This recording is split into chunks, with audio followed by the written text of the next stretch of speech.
Guys, I'm Kendra. I'm a realtor in Northern California, and I'm here today to talk to you about first-time home buying. So this is step one of a 4-step video on how to buy a house. In step one, we're going to be talking about financing.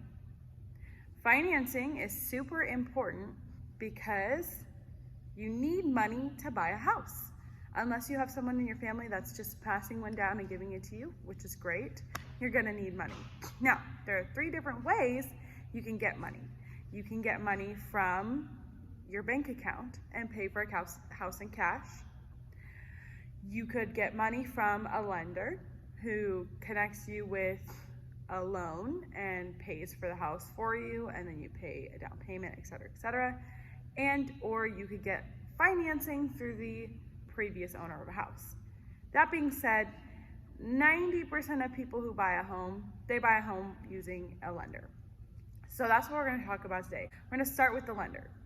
A lender is someone who helps you with connecting to a loan source and takes you through the escrow process of getting pre-approved and then approved on a loan so that you can close on a house. Lenders are the brokers of the banking world, in a sense. Okay, now we're gonna talk about what you need to buy a house. You need a down payment. Now, a lot of people ask me, Kendra, do you need 20% to buy a house? And the answer is no, you do not need 20% down to buy a house.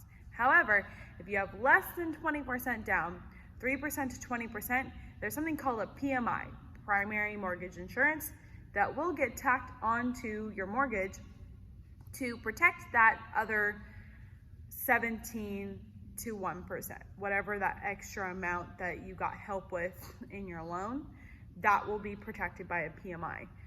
What's cool about modern loans, which is different than in the past, is a lot of times if you get a conventional loan, you can pay down 20% of your home by living in it over time.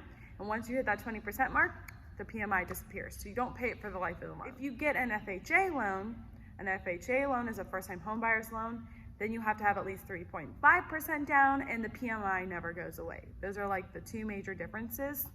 The reason people get FHA loans is usually because of credit score.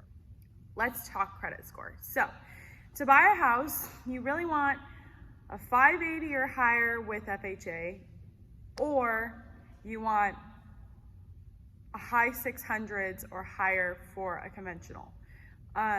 Getting a good credit score is going to change what kind of interest rate is available to you.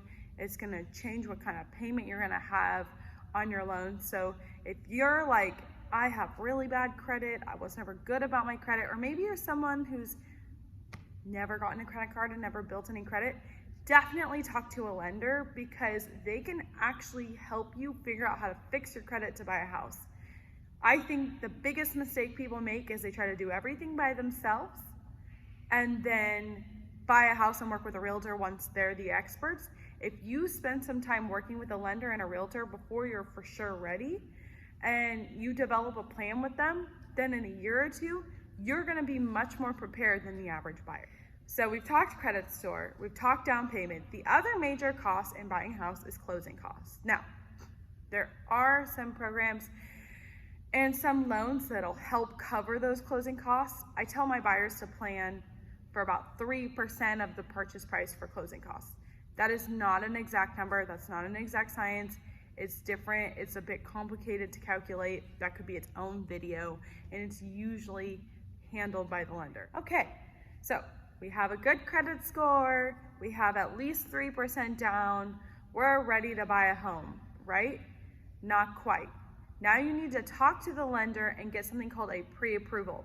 Most agents will not show you a home without a pre-approval. So you need to go talk to this lender, get a pre-approval, work on what can you afford, what's your maximum, what are you looking for shopping for, are you approved for that?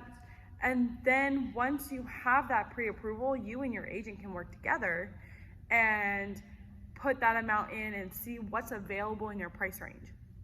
And from there, you and your agent can get more specific And that's really when we get down to step 2, which is my personal favorite step of the process, shopping for a home.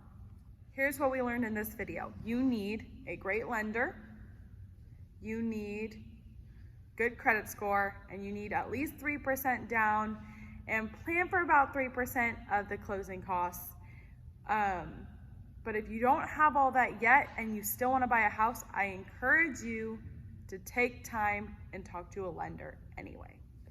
That's all I have for you today. Again, I'm Kendra. I'm a Northern California realtor, and if you want my personal help, you can comment down below, and I would love to set up a meeting with you and help you out or connect you with someone around the world who's closer to you. Have a nice day.